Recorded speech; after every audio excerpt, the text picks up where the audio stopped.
this, I'm afraid, is the most serious we have issued to date and the most urgent. So I want y'all to pay attention very, very carefully right now. Of course, we titled this, "It's Time to Hunker Down and Get Small." The big body blows, which I was seeing and forecasting that were coming at the end of the month, have begun. They began with today's stock market crash of what was at one point over 520 points. Now it was just around 400 points today, but that's going to get worse tomorrow. But that is only a small part, not a small part, it's a major part of a much larger series of issues and crises which are all converging at once, I mean right now. Just sticking with the markets for a second, the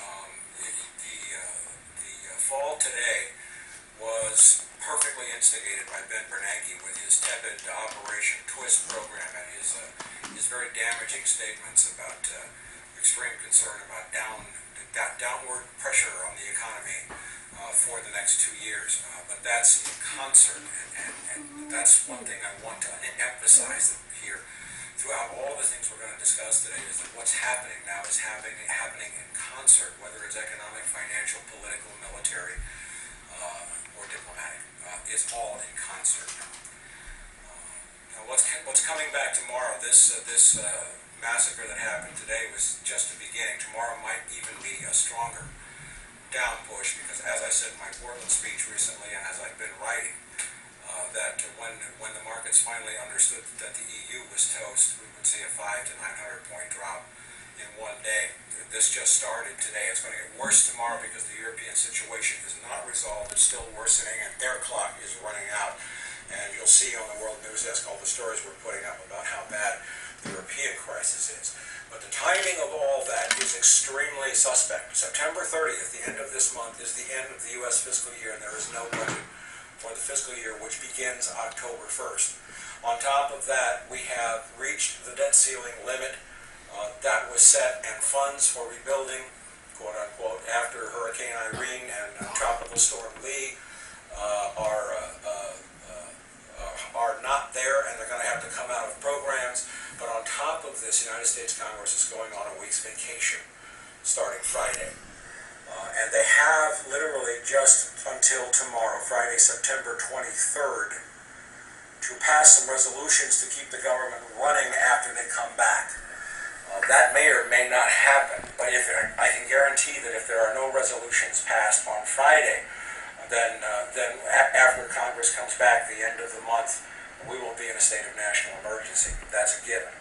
But also around the world now, we see increasingly aggressive military and political moves, especially in Pakistan and Afghanistan, as the Middle East continues to stay raw and inflamed.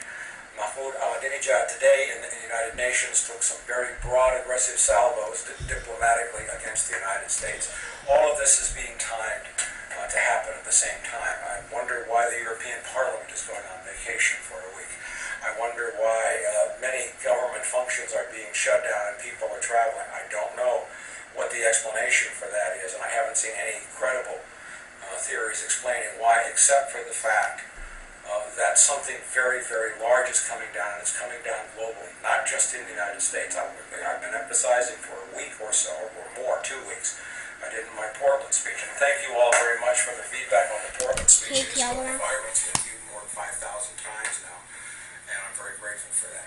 But as I said in the Portland speech, we're seeing now that the financial powers that be acting in concert. This is a whole new step out for what some people would call the New World Order. I repeat, it's only transitory, but it's going to be very brutal and very tough. We will see that there are no national governments, and on a global scale, we will see financial manipulations that have little or nothing to do with national boundaries. Now, at the bottom of this tape, it's been here since the beginning, is a link to a video I want you all to see now.